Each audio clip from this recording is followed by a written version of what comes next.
जय।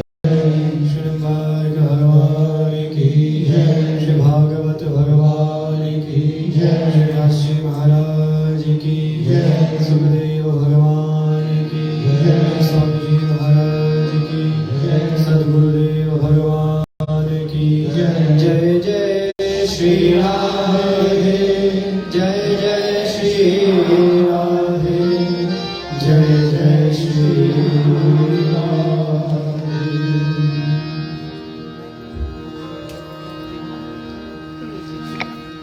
भगवान श्री राधा माधव सर्वेश्वर प्रभु के युगल चरणारविंदों में प्रणाम करते हुए आद्याचार्य श्री बालक भगवान के युगल चरणारविंदों में प्रणाम।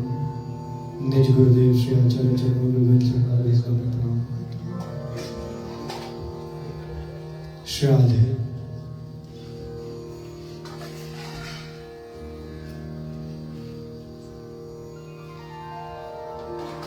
भगवान श्री राधा कृष्ण के परम पावन सानिध्य में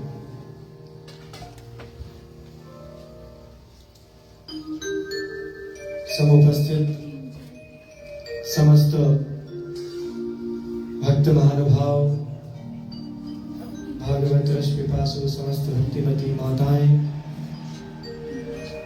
एवं विशिष्ट अतिथिगण, हमारे इस श्री मंदिर के अर्चक आचार्य जतिन जी एवं श्री मंदिर के समस्त संचालक महोदय, इस श्रीमद् भागवत रस वर्षण के आज के यजमान श्री सुरेंद्र जी शर्मा एवं उनका परिवार, हमारे इस श्रीमद् भागवत के निमित्त श्री उमेश जी एवं उनका परिवार,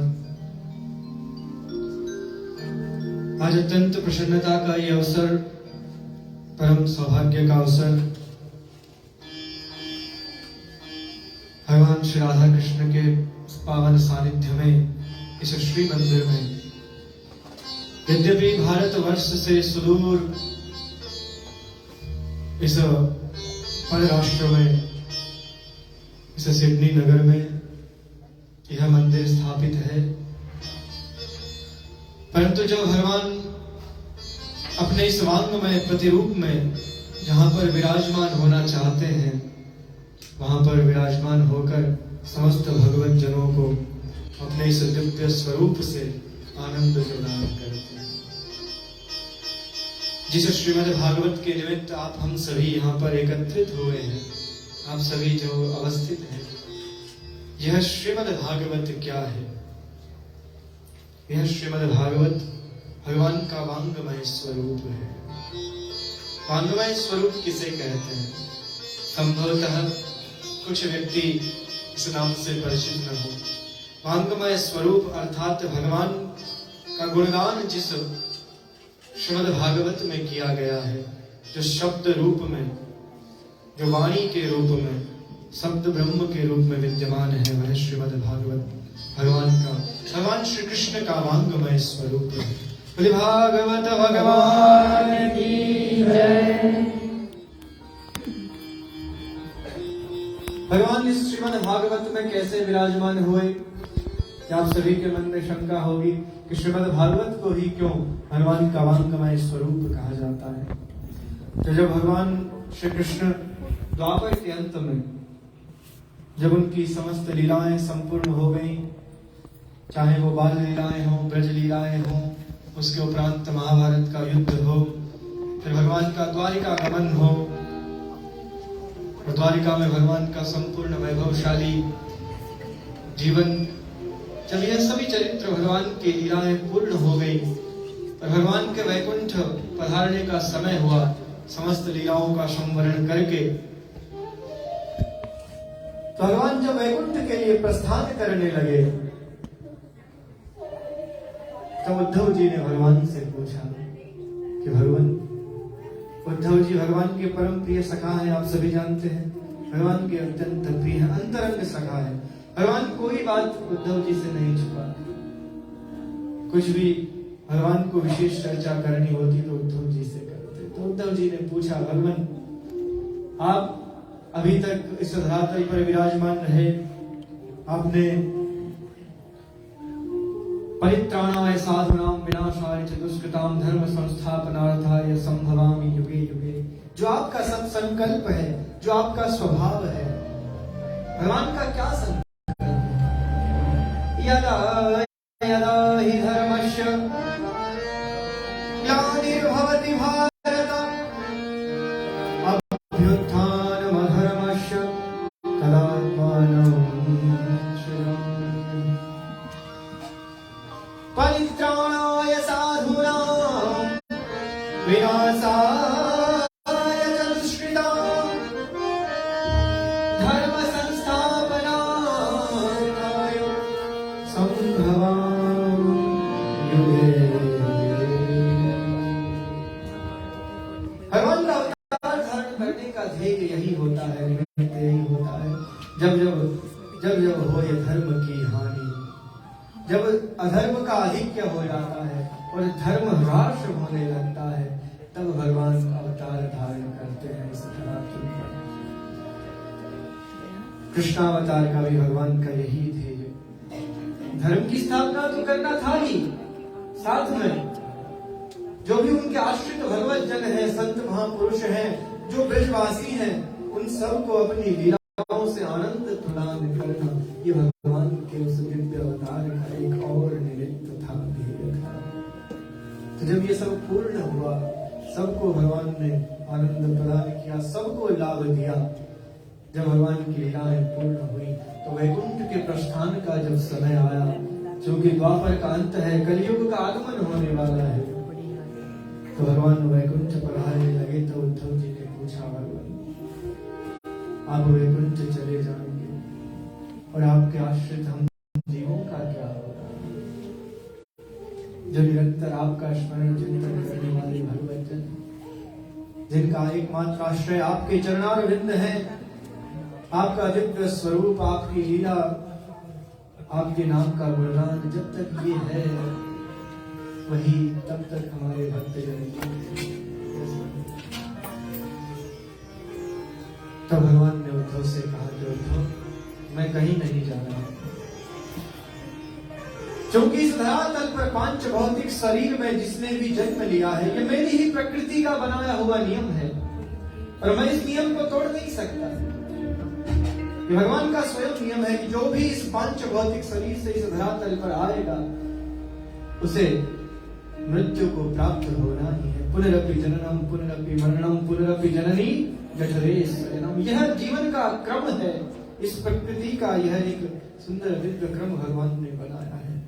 तो मैं इस क्रम को कैसे तोड़ सकता हूँ? मुझे जाना तो होगा, परंतु मैं सुनिश्चित करता हूँ, जो मेरे भक्त हैं, जो मेरे आश्रित, जो मनाश्रित हैं, जो सदैव मेरी भक्ति करना चाहते हैं, मेरे नाम का कीर्तन गुणगान करना चाहेंगे, उन सभी के लिए मैं सदैव श्रीमद् भागवत में विराजमान रहूंगा। और जो इस भागवत का आश्रय ले लेंगे, वो सदैव मेरी भक्ति के मार्ग पर चलते हुए अंत तो गत्वा मुझे प्राप्त कर लेंगे। यो यह श्रीमद् भागवत है। बोले भागवत भगवान की जय।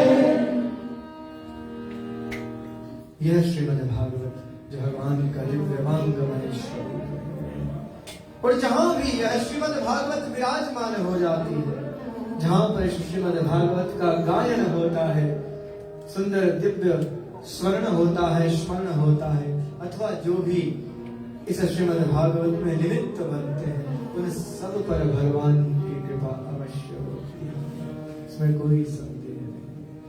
यह श्रीमद् भागवत स्वयं भगवान का दिव्य स्वरूप है। एक श्लोक मात्र भी यदि कोई जीवन में ध्यानस्थ होकर श्रवण कर ले, संपूर्ण श्रीमद् भागवत न सुन पाए, एक स्कंद पर्याप्त है। एक स्कंद भी न सुन पाए तो एक अध्याय श्रवण कर ले, वो पर्याप्त होता है। और वो भी न हो तो एक श्लोक मात्र श्रीमद् भागवत का यदि जीवन में किसी संत महापुरुष से श्रवण करने को मिल जाए, तो जीवन के निमित्त, जीवन का उद्धार बनने का निमित्त बन जाता है। एक शब्द मात्र भी श्रीमद् भागवत का इतना सामर्थ्यवान है कि व्यक्ति के जीवन की दिशा और दशा दोनों परिवर्तित कर देता है। ये श्रीमद् भागवत का दिव्य स्वरूप है। ऐसी श्रीमद् भागवत आज आप हम सभी को भारत से हजारों किलोमीटर दूर इस ऑस्ट्रेलिया देश में, सिडनी नगर में, और वो भी कहां, तो भगवान श्री राधा कृष्ण के परम पावन सानिध्य में, श्री मंदिर में। यह मंदिर स्वयं ये वही श्री है, श्री को लिए हुए हैं हमारे भगवान।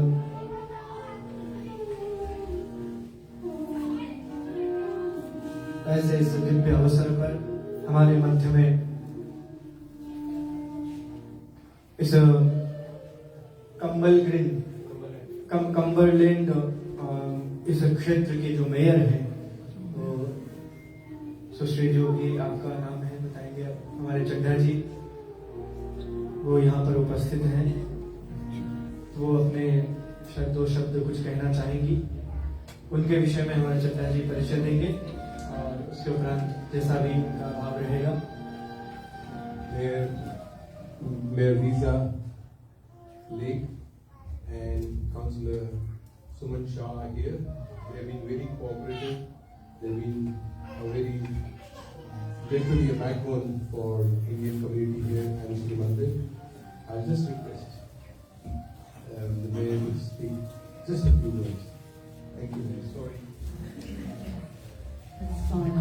Hello everyone. I'm not going to take very long because we have this wonderful special guest, Maharaj. What a great honour to be here with you tonight. It's always lovely to be here at the Sri Mandir Temple. My good friend Pandit Bhatt, he's a wonderful man. He comes and helps me introduce and welcome new citizens to Cumberland, to make them understand that we love to include them and that they belong here in our community. And he also comes to pray with us before our council meetings. He is a wonderful local religious leader, and we're very lucky that you have him here. So thank you so much for inviting me, and also my good friend Suman Shah, Deputy Mayor, for this very interesting and important occasion. Thank you.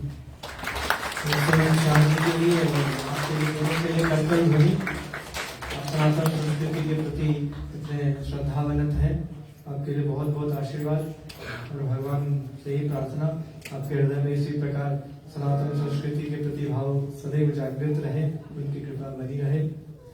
बोले भागवत भगवान की जय, बोले भक्तवत्सल भगवान की जय, जय श्री राम, जय जय श्री राम। ऐसे दिव्य आयोजनों में जहां पर भगवत स्मरण होता है, किसी भी प्रकार कोई व्यक्ति निमित्त बनता है, काये न वाचा मनसेन्द्रिये वा, उस व्यक्ति का निश्चित ही भगवत कृपा के माध्यम से अवश्य कुछ न कुछ शुभ ही होता है, शुभ ही होता है, क्योंकि यह भगवत कृपा से ही संभव है। कृपाश्य देन्या नियोजित प्रजायते। यदि हम विचार करें, व्यक्ति अपने सामर्थ्य से ये प्राप्त करना चाहे, ये सुअवसर, इस दिव्य लाभ को व्यक्ति चाहे कि मैं अपने सामर्थ्य से प्राप्त कर लूं, तो वो कदाचित संभव नहीं है। जब तक इनकी कृपा न हो, जिनके सानिध्य में आप हम सभी यहाँ पर अवस्थित हैं, इन भगवान का जब तक हम सब पर विशेष अनुग्रह न हो, तब तक हमें ये अवसर प्राप्त नहीं होते। ये भगवत कृपा से संभव है। भाग्योदयेन बहुजन्म समर्जितेन सत्संगमं च लभते पुरुषो यदा। श्रीमद् भागवत का वचन है। श्रीमद् भागवत क्या हमें उपदेश करती है, जिन श्रीमद् भागवत का हम आश्रय लेकर बैठे, यह हमें कैसे प्राप्त होती है, ये हमारे सामर्थ्य से। भाग्योदयेन बहुजन्म समर्जितेन, ये कब मिलती है? जब हमारे जन्म जन्मांतर के पुण्य उदय होते हैं। एक जन्म नहीं, आप समझो कि हमने इस जन्म में कुछ पुण्य किया होगा और हमें यह अवसर दिव्य प्राप्त हुआ है, ऐसा नहीं। जन्म जन्मांतर के पुण्य न जाने कितने जन्म हमने इस मनुष्य योनि में लिए होंगे और कुछ पुण्य किए होंगे। उन समस्त पुण्यों का जब एक फल, एक पुंजीभूत रूप होकर फल मिलता है, तो वो किस रूप में मिलता है? तो वह फल हमें श्रीमद् भागवत के रूप में प्राप्त होता है। और ये जब फल मिलता है, तो ये फल कैसा है? ये फल मिला, फ्रूट जिसे आप सभी कहते हैं, ये फ्रूट कैसा है? ये फल कैसा है? आपको सभी को भिन्न भिन्न फल प्रिय होते हैं, है ना? सभी को प्रिय होंगे। रमेश जी को कौन सा फल प्रिय है बताइए? एप्पल, एप्पल प्रिय है। आप वैसे सीताफल, वाह क्या बात है। आपका महोदय? आम, आम सबसे, आम तो फलों का राजा है। फलों का राजा है आम में फल। तो ये सभी को फल प्रिय। अच्छा, आपको आम दिए जाए, आम का आपके प्रिय फल का रस बना दिया जाए, अमरस जिसे हम कहते हैं, शेक बना लिया, आप कितने गिलास पी सकते हैं? एक पी लेंगे, 2, 3, और भी प्रिय हो तो 4-5 पी लेंगे। चाहे संतरा का रस हो, चाहे सेब का रस हो, अंगूर का रस हो, जो प्रिय हो आपको फल, उसका आप कितना पान कर सकते हैं? आप अधिक से अधिक अपने सामर्थ्य से बढ़कर जाकर आप 2, 4, 5 गिलास पी सकते हैं। इससे अधिक आपका सामर्थ्य नहीं, आपका मन आधा जाएगा, फिर आपको अजीर्ण हो जाएगा, फिर आप कहेंगे नहीं बस अब मैं नहीं पी सकता, मेरा सामर्थ्य नहीं। यद्यपि आपका प्रिय है, पर आप पी नहीं सकते, आपका मन पूर्ण हो जाएगा। परंतु जो ये श्रीमद् भागवत निगम कल्पतरो गलितं फलम् सुखमुखादमृतद्रव संयुतम् पिबत भागवतं रसमालयं मुहुरहो रसिका भुवि भावुकाः। परंतु ये जो फल है, ये श्रीमद् भागवत रूपी जो फल है, ये फल कैसा है? ये फल ऐसा है कि जब एक बार इसका कोई पान करता है, इसका एक बूंद मात्र, एक लेश मात्र भी जब उसकी रचना से लगता है, उसके अंतःकरण में प्रविष्ट होता है, तब इस फल को पीने से मन नहीं भरता, अपितु मन और पीने को करता है। मुहुर मुहुर रसिका भुवि भावुका, जीवन पर्यंत पीता रहूं, पीता रहूं, पीता रहूं, ये मन करता है इस श्रीमद् भागवत को। ये वो श्रीमद् भागवत है। और वो ऐसा क्यों है? आप सभी भारत में जब बचपन में कभी किसी जंगल में जाते थे, किसी वन में, जहां पर कोई उपवन है, जहां पर फलों के वृक्ष हैं, और फल पाने जाते होंगे, कुछ वृक्षों से तोड़ते होंगे, आपने देखा होगा सब बचपन में। यहाँ भी कभी कोई अवसर मिल जाए तो जाते होंगे, क्या मतलब है? तो एक हमारे भारतवर्ष में, यहाँ का मुझे नहीं पता, पर भारत में हमारे यहाँ एक मानक होता है कि ये फल मीठा कौन सा होगा। वो मानक कौन सा है?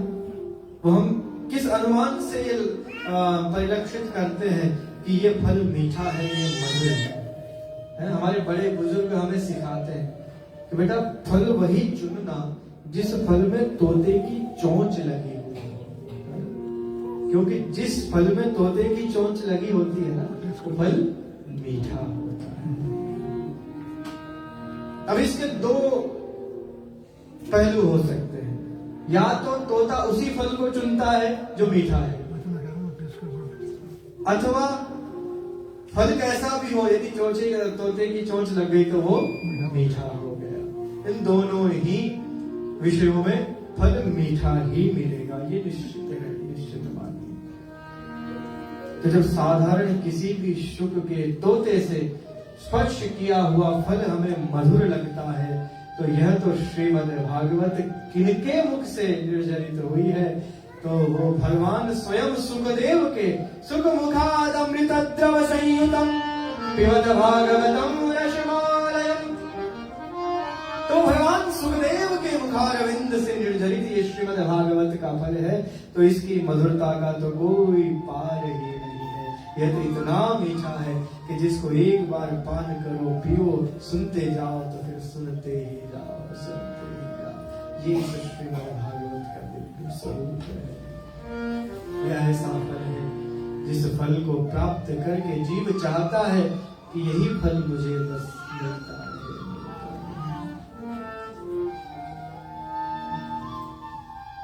हम सभी मानवों की एक अल्पकालीन अवस्था है। कितनी अवस्था है हमें हमारे जीवन में सदायु यदि हम हो जाएं, 100 वर्ष तक हम जीवित रह जाएं, तो बहुत बड़ा मानिए कि हमने 100 वर्ष की अवस्था प्राप्त कर ली।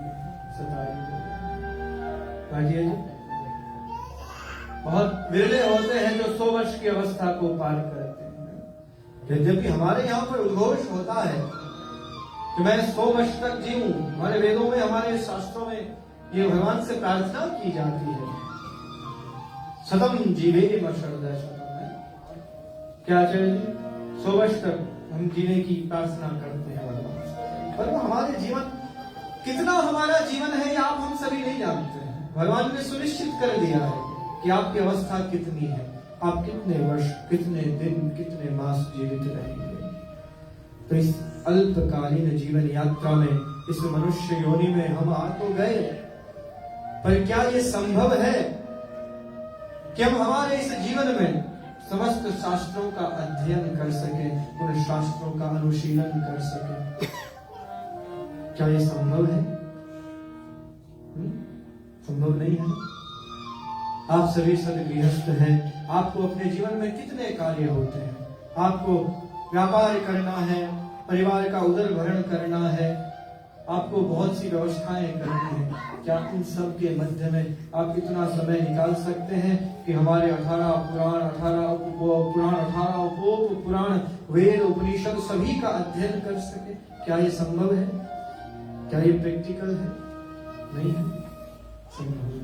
इस जीवन यात्रा अनंत है हमारे शास्त्र और अनंत कथाएं हैं।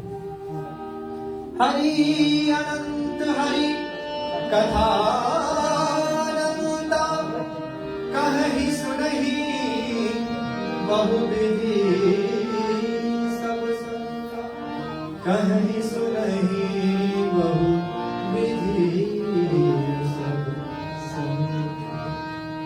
हमारे समस्त ऋषि मुनि आचार्य इस ऋषि परंपरा में यही उद्घोष करते हैं, निरंतर हमें यही उपदेश करते हैं कि भगवान के अनंत स्वरूप है, उनकी कथाएं अनंत हैं। इस अल्पकालीन जीवन यात्रा में संभव नहीं कि हम उनके समस्त स्वरूपों का ज्ञान कर सकें।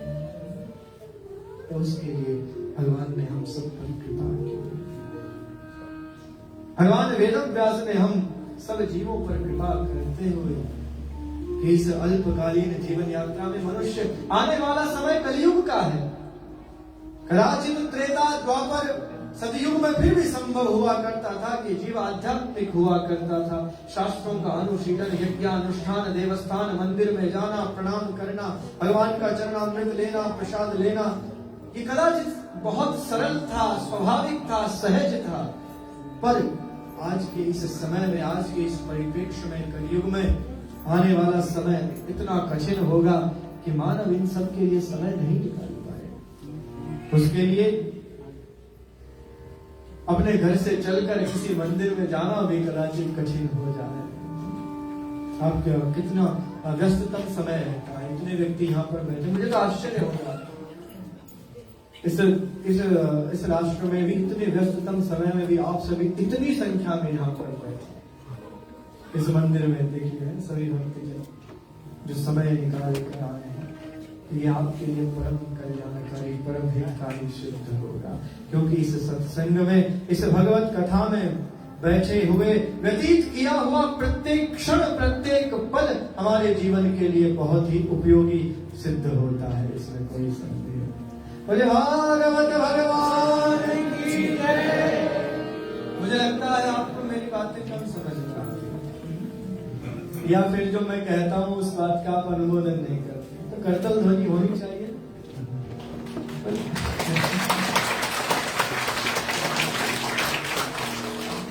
संभव है, कदाचित ये संभव है कि मेरी हिंदी थोड़ी सी क्लिष्ट है,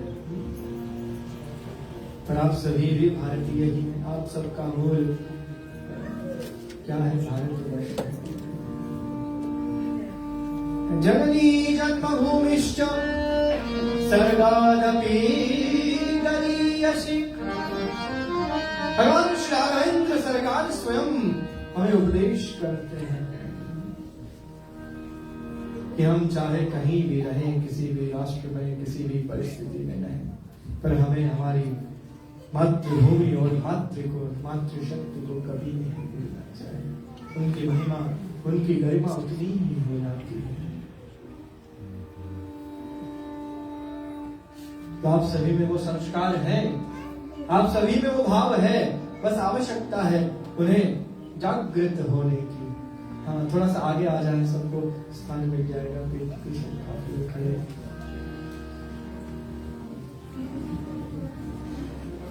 प्रथम दिवस में इतनी संख्या में व्यक्तियों का होना, और वो भी यहाँ पर, महाभारत में संभव नहीं हो पाता।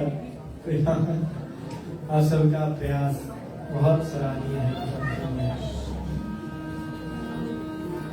एक बार सभी मेरे साथ में गाएंगे।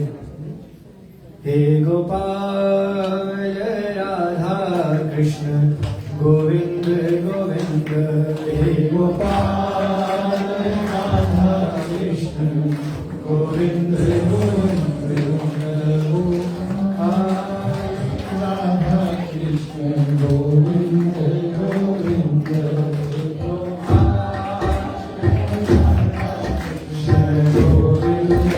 गोविंद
हे गोपाल राधा कृष्ण गोविंद गोविंद। बहुत सुंदर तबले बजा, देवश्य है ना, देवश्य नाम है।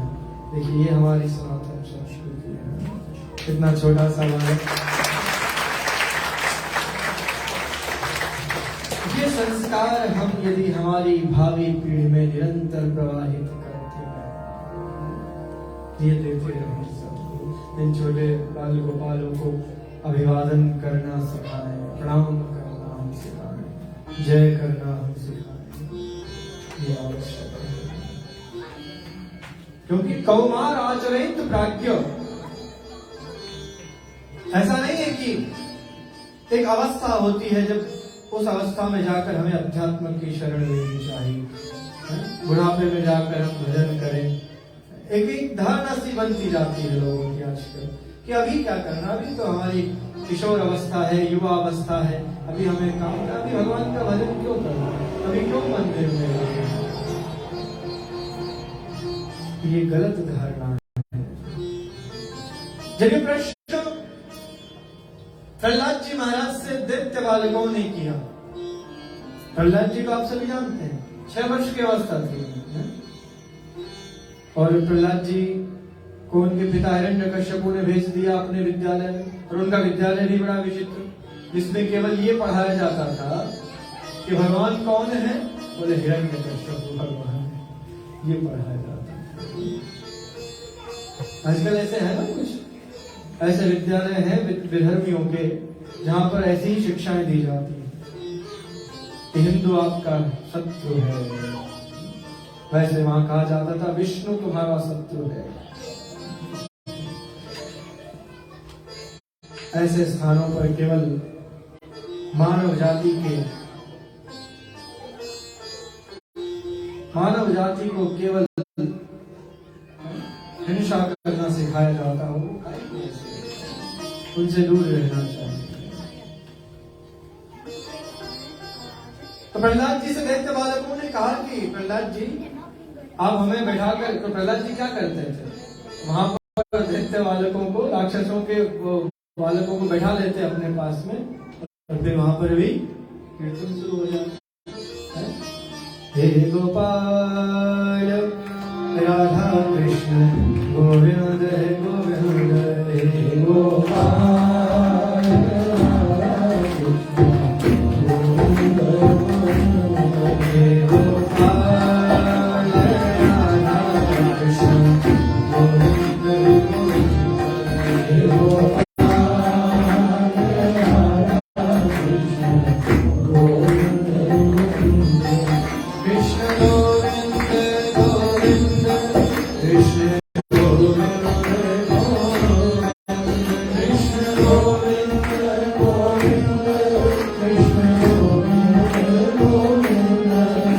गोपाल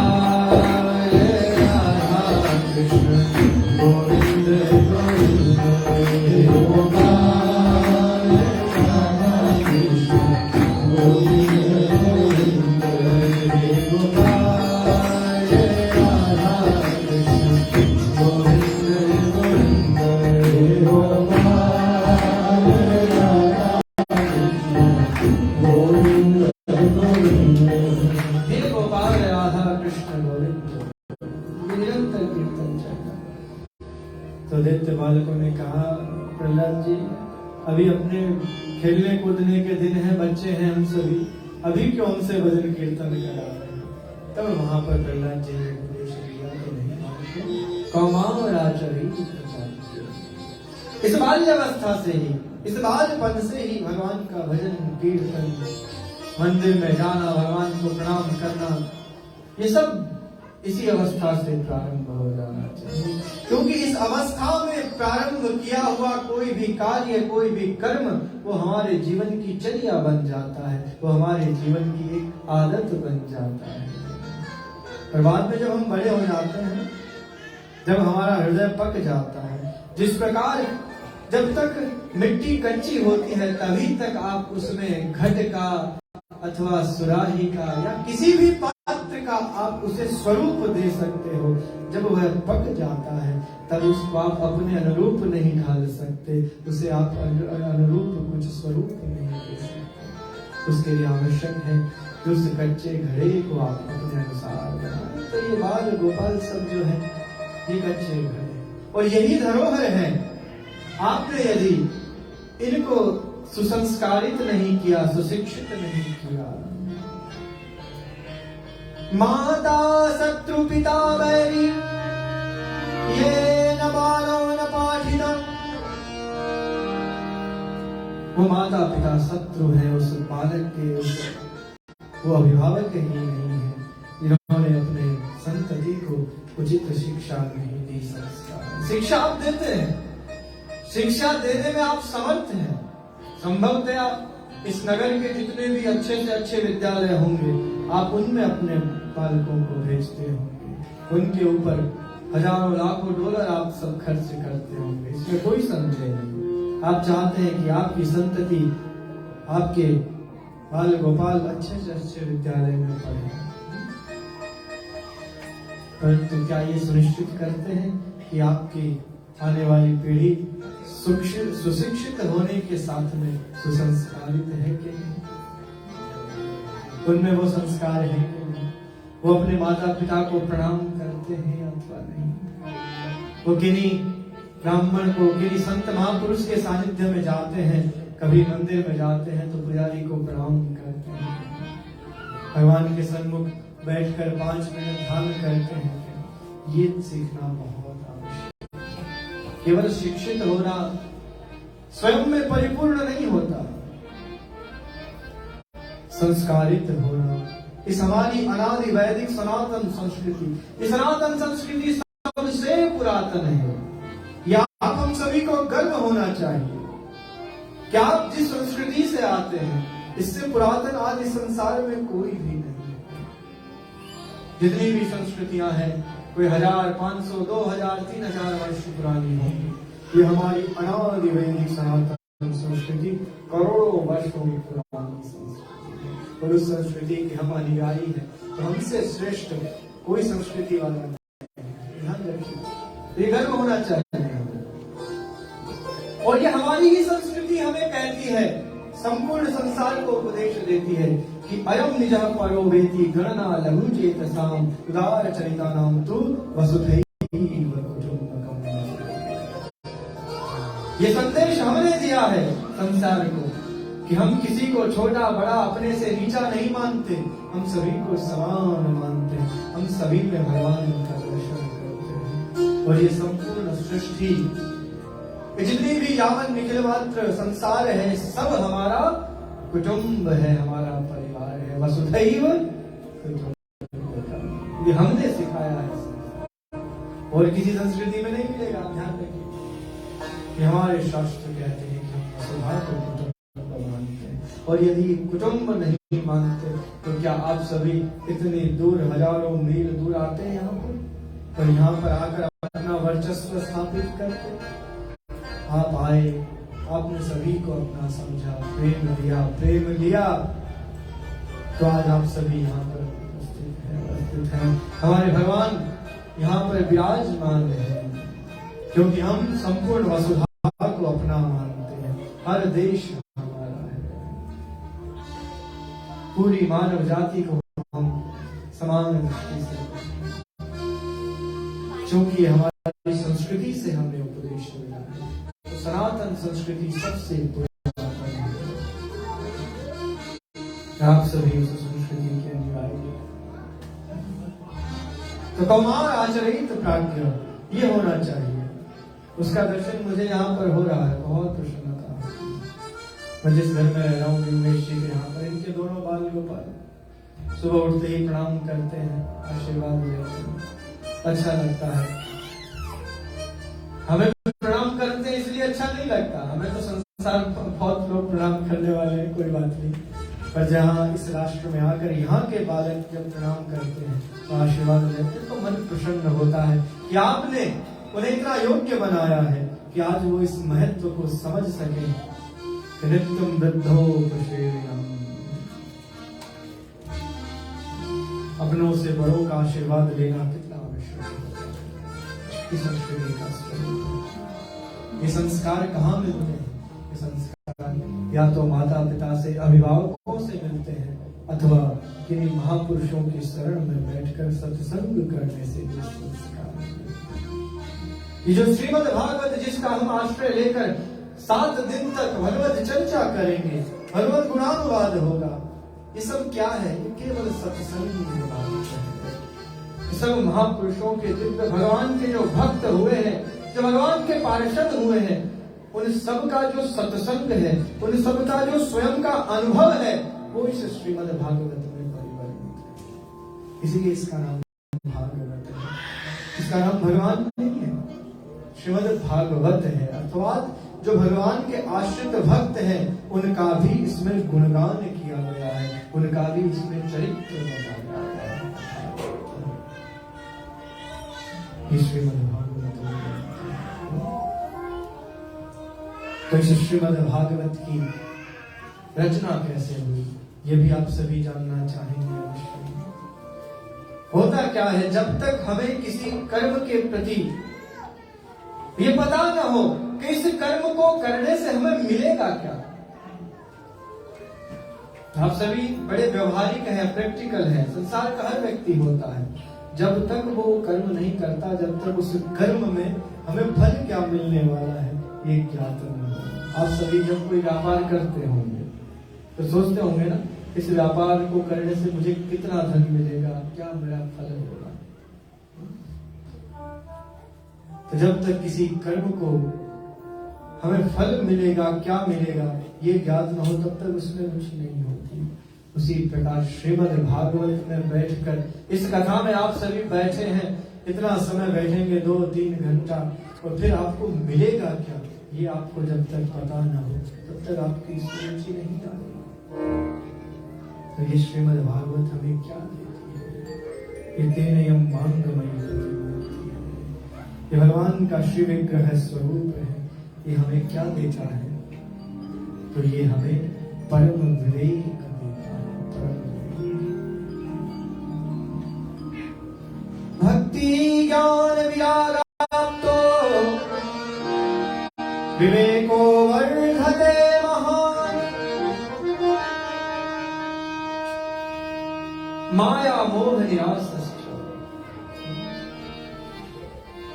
इस भगवान की माया में जो उलझे हुए हम सब जीव हैं, इस माया के मोह में ऐसा फंसे हुए हैं कि बस केवल प्रातः काल उठते ही व्यापार के लिए भागना होता है, उधर भरण की व्यवस्था हमें करनी होती है।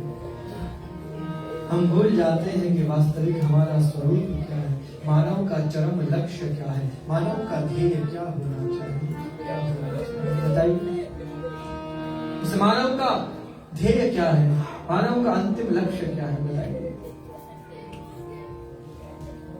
मोक्ष तो है ही, मोक्ष से भी बड़ी कोई वस्तु है जो मोक्ष को देने वाले हैं, उन भगवान को प्राप्त करना।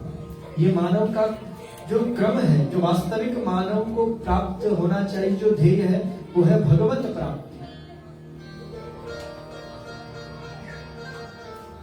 दुर्लभो मानुषो देहो देहिनां क्षणभङ्गुरः तत्रापि दुर्लभं मन्ये वैकुंठ प्रियदर्शनम्। प्रथम तो ये जो मानव देह हमें मिला है, ये जो मानव देह ये सहज में नहीं मिला, सरल में नहीं मिला, ये बहुत कठिन होता है। अनेकों हजारों लाखों योनियों में जन्म लेते हैं हम सभी। कभी हम कीट बनते हैं, पतंग बनते हैं, पशु बनते हैं, पक्षी बनते हैं, जलचर, नभचर, खगचर, जाने कितनी योनियां भगवान ने बनाई है, कितने प्राणी भगवान ने बनाए हैं। उन लाखों करोड़ों योनियों में जन्म लेते रहते हैं, पुनरपि जननम पुनरपि मरणम, फिर जन्म लेते हैं, फिर योनि परिवर्तित हो जाती है, फिर आते हैं, फिर जन्म लेते हैं, फिर चले जाते हैं। तब कहीं जाकर भगवान उस जीव को एक अवसर देते हैं कि मैं तुझे मानव बना रहा हूं। हे प्राणी, तू भटक रहा है इस संसार के इस क्रम में, इस चक्र में भटक रहा है, मैं तुम्हें एक अवसर देता हूं। और वो सबसे बड़ा अवसर क्या होता है? हमें भगवान मनुष्य बनाते हैं, मानव तो बहुत ही दुर्लभ है। दुर्लभो मानुषो देहो। अच्छा, वो देह हमने प्राप्त कर ली, हमें भगवान की कृपा से, हमारे पूर्व जन्मों के संस्कार से मानव देह कदाचित मिल गया, तो उस मानव देह की सुनिश्चितता नहीं है। देहिनाम क्षणभंगुर, फिर वो मानव देह क्या है? वो क्षणभंगुर है, कब समाप्त हो जाए, कब उसकी जीवन यात्रा पूर्ण हो जाए, पर कोई बता सकता है? आप सब में से संभव है कोई डॉक्टर होंगे यहाँ पर? कोई डॉक्टर है? चिकित्सक है कोई? इतने व्यक्तियों में से डॉक्टर नहीं कोई।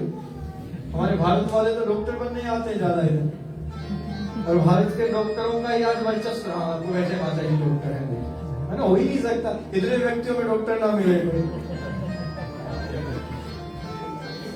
तो माता जी आप चिकित्सक हैं, डॉक्टर हैं, आप सबकी चिकित्सा करती हैं, आपका बहुत बहुत स्वागत है। अच्छा, आप बता सकती हैं कि कोई व्यक्ति आपके पास आए, पेशेंट कोई आए, तो आप उसे लिखकर दे सकती हैं कि भाई तुम इतने वर्ष, इतने महीने, इतने दिन, इतने घड़ी रह सकते, जीवित रहो? नहीं बता सकते? नहीं, बैठ जाइए आप, जी। तो कहने का अर्थ क्या है, आशय क्या है कि मानव देह तो हमें मिल गया भगवान की कृपा से, पर ये कितना जीवित रहेगा, कब तक सुरक्षित रहेगा, ये कोई नहीं बता सकता। और ये हमने इस कोविड में देखा है, कोरोना सबने बोला है, पता ही नहीं। कोई व्यक्ति आज आपके साथ बैठा है, कल नहीं, सुबह है शाम को नहीं। कोई निश्चित रह सकता था कि कौन जीवित रहेगा, कौन नहीं रहेगा? एक ऐसा भय व्याप्त हो गया, पूरा संसार सबने भोगा। ऐसा नहीं कि किसी क्षेत्र विशेष में, सब हमारे वहां भी बहुत हो, और हर क्षेत्र का व्यक्ति गया। भगवान के यहाँ पर सब समान है, यमराज की दृष्टि में सब समान है। देख लीजिए, चाहे वो मानव हो, दैत्य हो, सब समान है। तो प्रथम तो दुर्लभो मानुषो देहो देही नाम क्षणभंगुर। क्या श्रवण जी समझ में आ रहा? तो ये क्षणभंगुर मानव देह जब हमें प्राप्त होता है, तो इस मानव देह को प्राप्त करके हमें चाहिए कि हम ये सुनिश्चित करें कि हम इस मानव देह से भगवान को प्राप्त करने का प्रयास करें। ये मानव जीवन की सार्थकता है, सफलता है, और कोई नहीं। आप चाहे जीवन में कितना ही नाम कमा लीजिए, कितना ही धन कमा लीजिए, कितने ही घर बना लीजिए, फैक्ट्रियां लगा लीजिए, व्यापार खड़ा कर लीजिए, ये मानव देह की इस आत्म तत्व की सफलता नहीं है, सार्थकता नहीं है। आप इस लोक में पूजे जा सकते हैं, आप इस लोक में आपकी प्रशंसा हो सकती है, पर यदि भगवान को प्राप्त करना है तो भक्ति के मार्ग का अनुसरण करना होगा, भक्ति के मार्ग पर चलना होगा, और ये जीवन की सार्थकता है। दुर्लभो मानुषो देहो देहिनाम क्षणभंगुर तत्रापि दुर्लभं मन्ये वैकुंठम्। तो वैकुंठ प्रिय दर्शन कैसे प्राप्त हो, उसके लिए भक्ति का मार्ग कहां से सुनिश्चित होगा, ये भी तो कोई बताने वाला होना चाहिए। ये हमें कौन शिक्षा देती? तो ये हमें भगवान के जो परम प्रिय महापुरुष पार्षद होते हैं, उनके निकट बैठने से हमें वह परम विवेक प्राप्त होता है। यही प्रश्न सौनकादिक ऋषियों ने सूत जी महाराज से किया, जहां से यह श्रीमद् भागवत प्रारंभ होती है कि भगवान भक्ति ज्ञान व्यागात तो विवेको वर्धते महान, माया मोह निरासश्च क्रियते क्या। आने वाला समय कलिकाल का है, कलयुग होगा, इसमें मानव न जाने कौन कौन से कर्मों में व्यस्त होगा, उसका उद्धार कैसे होगा, कल्याण कैसे होगा, उसमें वह परम विवेक कैसे जागृत होगा। विवेको वर्धते, जो महान विवेक हमारे ऋषि मुनियों में होता है, जो महान विवेक, विवेक दो प्रकार के होते हैं। एक सामान्य विवेक जिसे आप कहते हैं कॉमन सेंस, एक होता है परम विवेक, एक्स्ट्राऑर्डिनरी सेंस। मेरी अंग्रेजी कोई वो नहीं है, मैं जानता नहीं हूँ, बस 2-4 शब्द मैंने सीख लिए हैं आप सबको बताने के लिए। हमारी तो पूरी पृष्ठभूमि ही संस्कृत और हिंदी की रही है। तो वह परम विवेक, एक होता है सामान्य विवेक, चिन्मय को समझ में आ रहा है? सब अंग्रेजी के छात्र हैं भाई, सबको अंग्रेजी में सरलता से समझ में आता है, और हिंदी भी उतनी ही समझनी चाहिए। संस्कृत समस्त भाषाओं की जननी आप सभी जानते हैं। इस विश्व में जितनी भी भाषाएं बनी उन सब का प्रादुर्भाव केवल हमारी संस्कृत से हुआ है। ये तो विश्व भी मानता है, ये तो वैज्ञानिक भी मानते हैं। तो मतलब महान विवेक का एक तो सामान्य विवेक, जैसे कि उठना, बैठना, खाना, पीना, सोना, जागना, ये होता है सामान्य विवेक। ये सभी में होता है, ये मूर्ख में भी होता है, केवल बुद्धिमान व्यक्ति में नहीं, मूर्ख में भी होता है, यहाँ तक कि पशु में भी होता है। पशु भी जानता है कि क्या खाना है, कैसे खाना है, कैसे सोना है, उठना, बैठना। आहार निद्रा भय मैथुनम च सामान्य में तत् पशु भी नराणाम। ये तो सामान्य है, हम पशुओं में और मानवों में सब सामान्य होता है। उठना, बैठना, खाना, पीना, सोना, जागना, बच्चे पैदा करना, ये तो पशु भी जानता है। फिर हमें पशुओं से क्या भिन्न करता है?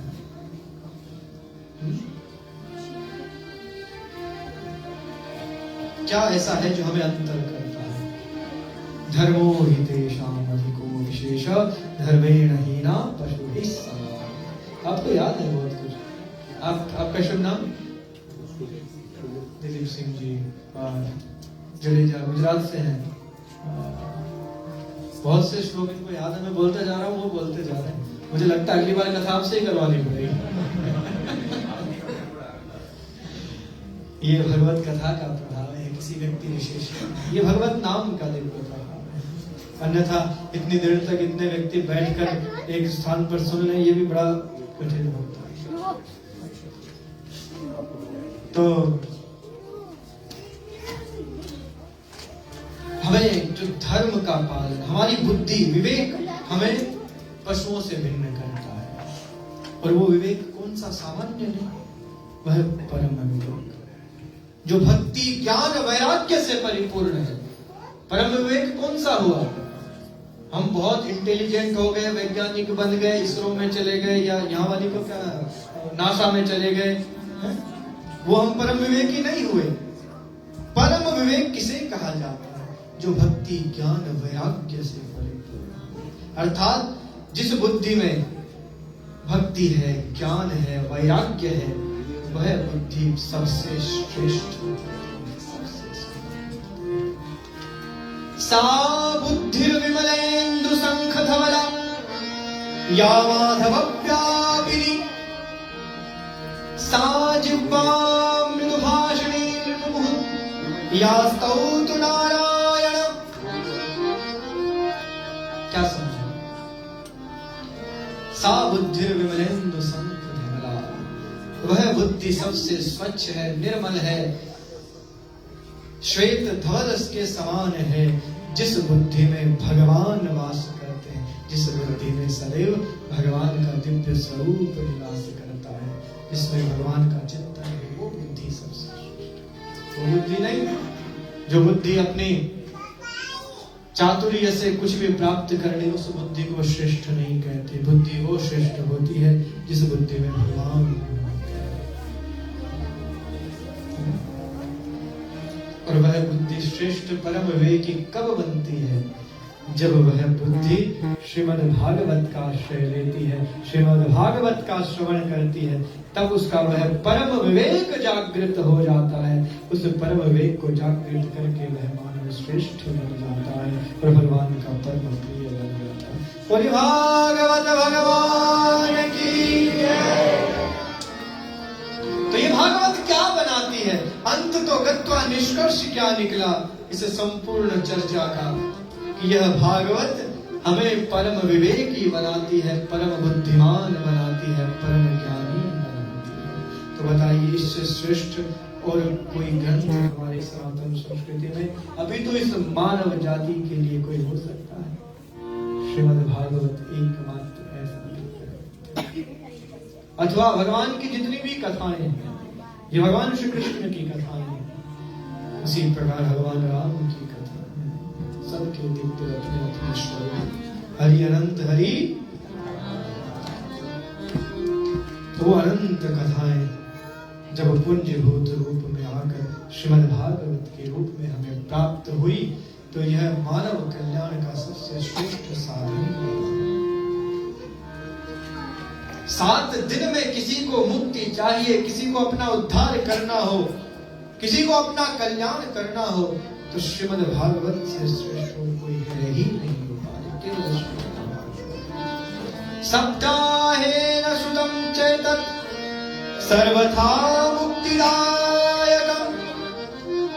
सप्ताहेन श्रुतं चेतत् सर्वथा मुक्तिदायकम्। केवल सप्ताह। अब हम हमारे जीवन का 1 सप्ताह तो कम से कम अपने कल्याण के लिए दे ही सकते हैं। हम चाहे कितने ही व्यस्त क्यों न हो, हमने कितना ही बड़ा व्यापार खड़ा कर लिया हो, कितना ही बड़ा हमारा साम्राज्य क्यों न हो, परंतु जब विषय आएगा मानव के स्वयं के कल्याण का, तो भगवान पूछेंगे कि अरे मानव, तुझे मैंने इतना सबसे सरल उपाय दिया था, सबसे सहज सरल साधन दिया था। 7 दिन बैठकर यदि तू मेरी कथा भी सुन लेता तो मैं तेरा कल्याण कर देता। तब मानव क्या बोलेगा? सप्ताहेन श्रुतं चेतत् सर्वथा मुक्तिदायकम्। केवल 7 दिन देने हैं। परीक्षित के पास केवल 7 दिन बचे थे। ये पूरा क्रम वहां से प्रारंभ हुआ। महाराज परीक्षित के पास 7 दिन थे। ऋषि अपराध से उन्हें श्राप मिला कि 7 दिन के उपरांत तक्षक नाम के सर्प से तुम्हारी मृत्यु हो जाए। परीक्षित जी चिंता तो होकर बैठे, कल्याण कैसे होगा? तब भगवान सुखदेव का आगमन उनके जीवन में। भगवान सुखदेव पधारे और वह श्रीमद् भागवत परीक्षित को 7 दिन में उनका कल्याण करने के लिए सुनाई। वह यह श्रीमद् भागवत है। तो ऋषियों ने पूछा कि भगवान सूत जी महाराज से, भगवान इस माया से, भगवान की जो अघटन घटना पटी ऐसी जो माया है, जिस माया का कार्य ही है व्यक्ति को भ्रमित करना, व्यक्ति भ्रमित हो जाता है इस माया से, तो क्या कोई संभव है, ऐसा उपाय है इस माया से दूर, भगवान की इस माया को पार करके कोई भगवान को प्राप्त कर सकता है? ऐसा कोई सहज सरल उपाय है? तो वो है श्रीमद् भागवत। विवेको वर्धते। ये इतना महान विवेक जागृत कर देती है जीव में। जीव समझ जाता है कि उसका कल्याण किसमें है, उसके जीवन की सार्थकता किसमें है, सफलता। वो है श्रीमद् भागवत।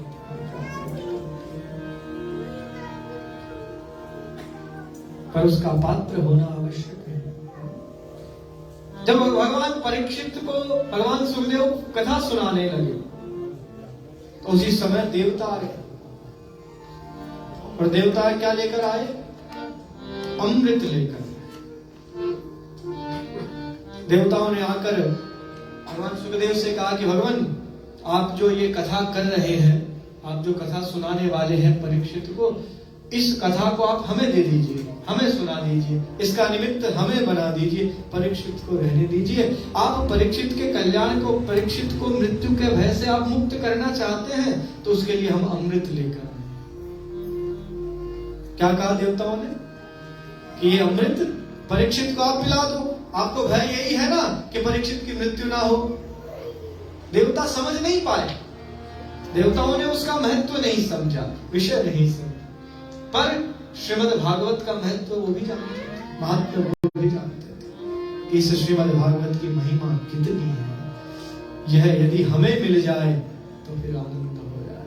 तो देवताओं ने जब भगवान सुखदेव से कहा कि यह अमृत आप परीक्षित को पिला दीजिए और यह श्रीमद् भागवत का यजमान हमें बना दीजिए, हम उद्धार कर देंगे परीक्षित को, मृत्यु के भय से मुक्त कर देंगे। अमृत अमर कर देता है, इसमें कोई संदेह नहीं है। पर जब उस अमृत की तुलना श्रीमद् भागवत से देवताओं ने की, तब भगवान सुखदेव ने उन देवताओं को उस श्रीमद् भागवत से वंचित कर दिया, मुक्त कर दिया कि देवताओं तुम चले जाओ, तुम इसके पात्र नहीं हो, तुम श्रीमद् भागवत नहीं सुन पाओगे, तुम्हें इसका अधिकार नहीं है। ऐसा क्यों? क्योंकि देवताओं कदाचित तुम भाव से आते, बैठते और सुनते तो तुम इसके पात्र थे, अधिकारी थे, पर तुमने जब इस श्रीमद् भागवत की तुलना इस अमृत से कर दी, तब तुम इसके अधिकारी नहीं रहे। क्योंकि क्वा क्वा च क्वा मणिर्महान्, जिस प्रकार किसी सामान्य कांच के टुकड़े की तुलना मणि से नहीं की जा सकती। मणि होती शमंतक मणि है? हमारे यहाँ वो कौन सा हीरा था? कोहिनूर हीरा था भारत में, है? उसको ले गए अंग्रेज। अब उसकी तुलना किसी कांच के टुकड़े से आप कोई करे तो क्या उसका अपमान नहीं होगा? तो देवताओं तुमने जो तुलना की है, जिस प्रकार क्वा मणि महान, किसी महान मणि की तुलना कांच के टुकड़े से नहीं की जा सकती, उसी प्रकार श्रीमद् भागवत की तुलना किसी भी अमृत से नहीं की जा सकती। क्योंकि इस अमृत को पीकर कदाचित मनुष्य के पुण्य जब समाप्त हो जाएंगे तो उसे फिर से जन्म लेना पड़ेगा, परंतु जिसने एक बार इस श्रीमद् भागवत को आत्मसात कर लिया, फिर उसकी पुनरावृत्ति संसार में कभी नहीं होती, वो सदैव के लिए मुक्त हो जाता है। यदि गत्वा न निवर्तन्ते तद्धाम परमो मम, भगवान के वैकुंठ में पहुंच जाता है व्यक्ति इस श्रीमद् भागवत को यदि सप्ताह विधि से श्रवण कर ले। इतना महत्व है इसका, बस हमसे होता ही नहीं है कि हम ध्यान से बैठकर सुन लें। ये हम मानवों के लिए बड़ी विडंबना है। इससे सरल और सहज कोई उपाय भगवान ने नहीं बनाया। श्रवण तो हम कर ही सकते हैं, इसमें अधिक कुछ नहीं लगता, बैठकर सुनना ही तो है, करना क्या है? श्रवण भक्ति सर्वप्रथम बताई है। श्रवणम कीर्तनम विष्णोः स्मरणम पाद सेवनम अर्चनम वंदनम दास्यम सख्यम आत्मनिवेदनम। 9 प्रकार की भक्ति हमें बताई गई भगवान के द्वारा, तो उनमें से सबसे प्रथम भक्ति कौन सी? श्रवण। श्रवण करना है।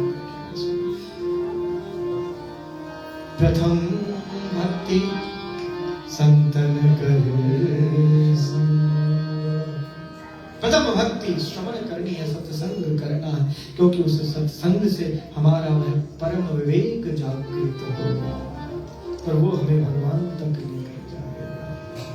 इसलिए श्रीमद् भागवत वही परम विवेक जागृत करने वाला दिव्य स्वरूप है, जो हमें भगवान की ओर प्रेरित करता है, इनकी ओर हमें लेकर जाता है। वह श्रीमद् भागवत श्री मंदिर कमेटी के द्वारा यह सुंदर सुयोग अवसर मिला है कि आप हम सभी बैठकर 7 दिन तक भगवत चर्चा करेंगे, भगवत गुणानुवाद करेंगे। ऐसा दिव्य यह श्रीमद् भागवत रसवर्षण का आयोजन संभव है। आप सभी 7 दिन तक इस यात्रा में मेरे साथ चलेंगे। पता नहीं कौन कौन कितने लोग आएंगे, मुझे नहीं पता, पर अपेक्षा रहेगी कि आप सभी सनातन धर्मी संभव हो तो अवश्य नित्य आए और हम सभी भगवत गुणानुवाद, भगवत चर्चा का आनंद लेंगे। आज के इस श्रीमद् भागवत को विश्राम की ओर लेकर चलते हैं। सभी साथ में गाएंगे। हे गोपाल हे राधा कृष्ण गोविंद गोविंद, हे गोपाल हे राधा कृष्ण गोविंद गोविंद, हे गोपाल हे राधा कृष्ण गोविंद गोविंद, हे गोपाल हे राधा कृष्ण गोविंद गोविंद, कृष्ण गोविंद गोविंद, कृष्ण गोविंद गोविंद, कृष्ण गोविंद गोविंद, कृष्ण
श्याम बलिहारी चरण की कर कमल मेरा हो रसिया रुचि रुचि भोग लगाओ रसिया ऐसो भोग लगाओ मोरे रसिया ऐसो भोग लगाओ मोरे रसिया सब अमृत हो जाए रसिया रुचि रुचि भोग लगाओ रसिया जो कोई इसे अमृत को पाए जो कोई इसे अमृत को पाए जोई जो हो जाए रसिया रुचि रुचि भोग लगाओ रसिया मीरा के प्रभु गिरधर के गुण मीरा के प्रभु गिरधर के गुण आपके दर्शन दिखाओ रसिया रुचि रुचि भोग लगाओ रसिया रसिया हो रसिया मोरे मन रसिया रसिया हो रसिया मोरे मन रसिया रसिया हो रसिया मोरे मन रसिया रसिया हो रसिया मोरे मन रसिया रसिया हो रसिया रसिया हो रसिया मोरे मन रसिया रसिया हो रसिया अब और ना तरसाओ रसिया रुचि रुचि भोग लगाओ रसिया पुरुषों सुंदर भगवान की जय श्री भागवत पुराण भगवान की जय पहले भागवत जी की आरती और जी यजमान बने हैं आज श्री यजमान इधर आ जाए और आप भागवत जी की आरती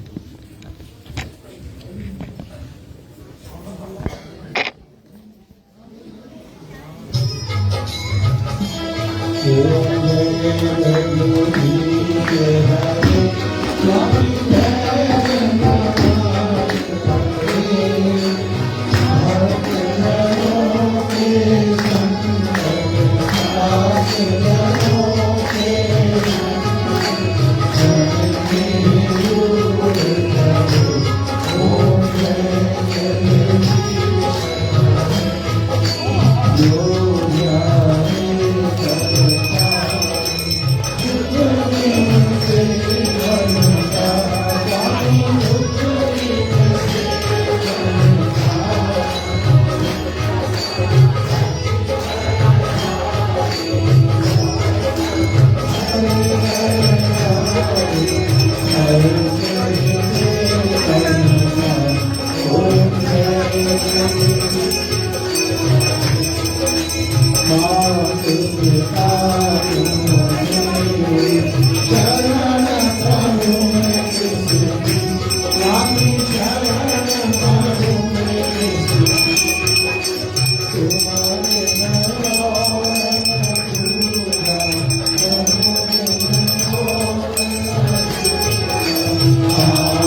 कर्पूरगौरं करुणावतारं संसारसारं मुनीन्द्रहारं सदा वसन्तं हृदयारविन्दे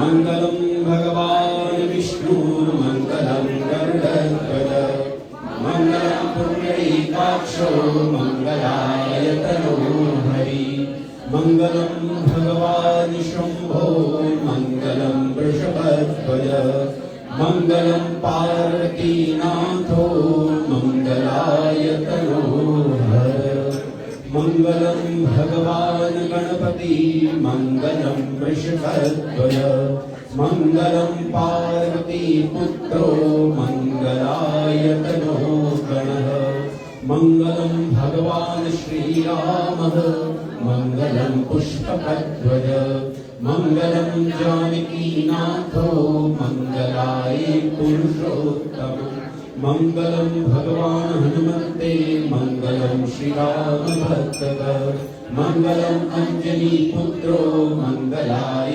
रुद्रवंश। माता जी थोड़ी पीछे हो जाइए, उनको आने दीजिए, ऐसे ऐसे आप इधर आओ, आप इधर आओ, आप इधर आओ।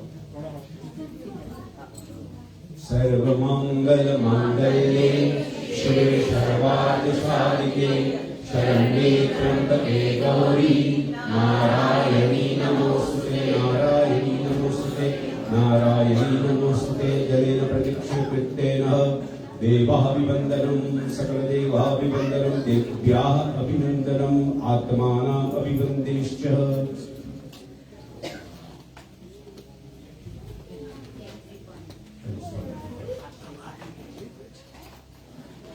त्वमेव माता च पिता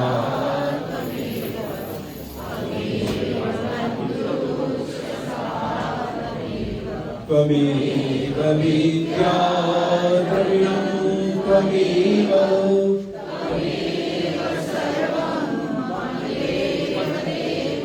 कायेन वाचा मनसेन्द्रियैर्वा